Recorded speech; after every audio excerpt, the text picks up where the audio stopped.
پاک صلی اللہ علیہ وسلم نے فرمایا مسلمان ایک جسد واحد کی طرح، ایک جسم کی طرح، ایک حصہ تکلیف میں ہو تو دوسرا اس کی درد محسوس کرتا ہے۔ انسان کے وجود کے اندر سب سے قیمتی اس کا دماغ ہوتا ہے، اسی سے سوچتا ہے، اسی سے وہ عمل کرتا ہے، اسی سے منصوبہ بندی کرتا ہے، اسی سے وہ مومن ہوتا ہے، اسی سے معاذ اللہ کافر ہوتا ہے۔ اور وجود کے اندر جس کو درجے کے لحاظ سے بولنے میں بعض اوقات کم درجہ سمجھا جاتا ہے وہ پیر ہوتے ہیں۔ اور تو میری ٹھوکر کے بھی قابل نہیں، میں تجھے جوتے کی نوک پہ، پیر کی نوک پہ بھی نہیں سمجھتا۔ ہم یہ کہتے ہیں محاورتاً کہ تو پیروں کے قابل بھی نہیں، یعنی سب سے اعلیٰ درجہ دماغ کو دیا، دل کو دیا، اور سب سے ہلکا درجہ پاؤں کو دیا۔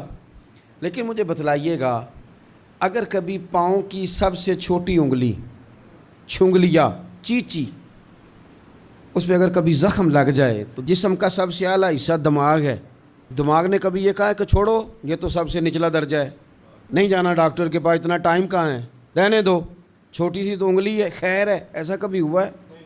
دماغ فوراً کہتا ہے کہ باقی کام بعد میں کریں گے، پہلے ڈاکٹر کا پتہ کرو، اس کو مرہم پٹی کراؤ، کیونکہ اسے پتہ ہے کہ اگر یہاں درد رہی تو باقی جسم میں بھی درد رہے گی۔ اور یہ بھی پتہ ہے دماغ کو کہ اگر میں نے یہاں علاج نہ کرایا انگلی کا تو کہیں پیر بھی سارا زخمی نہ ہو جائے، اور اگر پیر کا علاج نہ کرایا تو ٹانگیں اور باقی وجود تک بھی زخم نہ آ جائے۔ لہذا دماغ جلدی فیصلہ کرتا ہے، ٹیسٹ کرانے کا، چیک اپ کرانے کا، دوائی لینے کا، مرہم پٹی کا۔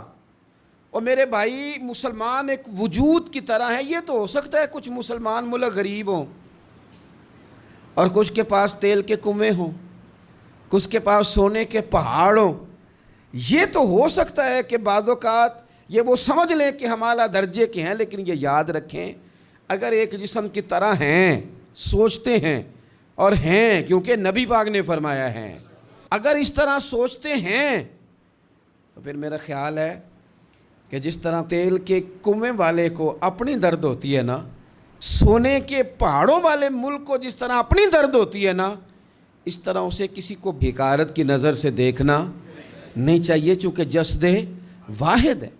اور جسد واحد میں اگر کوئی درجہ بڑا بھی رکھتا ہو کہ جناب ہمارے پاس ایک بڑی جگہ ہے، متبرک جگہ ہے، ہم بڑے ہیں، تو آپ بڑے ہیں، لیکن بڑا دماغی یہ فیصلہ کرتا ہے کہ بھائی وہ چھوٹا سا پیر کا حصہ زخمی ہے، جلدی کرو علاج کراؤ، لیکن بڑے دماغ والا کہے کہ میرا گھر تو محفوظ ہے، اس کا مطلب ہے بڑے دماغ والے نے یا تو سوچنا بند کر دیا ہے، یا وہ خود غرض ہو گیا ہے، یا لالچی ہو گیا ہے، یا پھر وہ یہ ماننے کو تیار نہیں۔ میں حدیث پاک کا ترجمہ کر رہا ہوں، میں تو حدیث پاک بیان کر کے مثال دے رہا ہوں، اب مجھے حدیث کا ترجمہ تو کرنے دینا بھائی، حضور کے فرمان پر تو بات کرنے دو نا بھائی۔ یا تو اس نے اس حدیث کو سمجھا نہیں، اور اگر سمجھ لیا ہے تو پھر یہ کیسے ہو گیا کہ فلسطین کی بیٹیاں روتی رہ گئیں اور تو رویا ہی نہیں؟ اگر تو جسد واحد تھا تو جس طرح تیری بیٹی روئے تو روتا ہے، اس طرح تجھے فلسطین کی بیٹی کے رونے پر بھی رونا چاہیے تھا، پھر تجھے فلسطین کی بہن کے رونے پر بھی رونا چاہیے تھا۔ یہ کیا بات ہوئی؟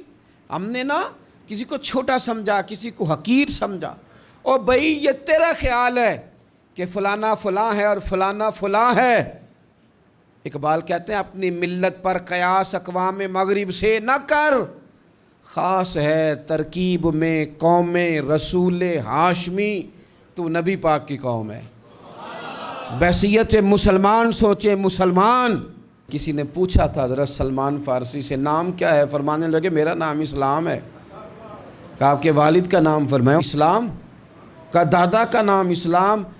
آپ فرمانے لگے تو کتنے کو سوال پوچھے گا، میں کتنے کو جواب دوں گا؟ سلمان کا ہر چیز ہی محمد مصطفیٰ کا دین ہے، میرا سارا کچھ میرے نبی پاک کا دین ہے، شروع بھی یہی ہے، اختتام بھی یہی ہے، یہی میرا سارا کچھ ہے۔ داستان حسن جب پھیلی تو لامحدود تھی، اور جب سمٹی ہے تو آقا بس تیرا نام ہو کے رہ گئی، بس ہم اتنے کہ ہم حضور کے غلام ہیں۔ تو مسلمان ہو کے سوچیں، بحیثیت مسلم کی اپنی ذمہ داریوں کا احساس کریں۔ اقبال نے کہا تھا میری زندگی کا مقصد تیرے دین کی سرفرازی، میری زندگی کا مقصد تیرے دین کی، میری زندگی کا مقصد تیرے دین کی سرفراز، میری زندگی کا مقصد تیرے دین کی سرفرازی، میری زندگی کا مقصد تیرے دین یا رسول اللہ، میری زندگی کا مقصد تیرے دین کی سرفرازی، میں اسی لیے مسلمان، میں اسی لیے نمازی، میں اسی لیے مسلمان،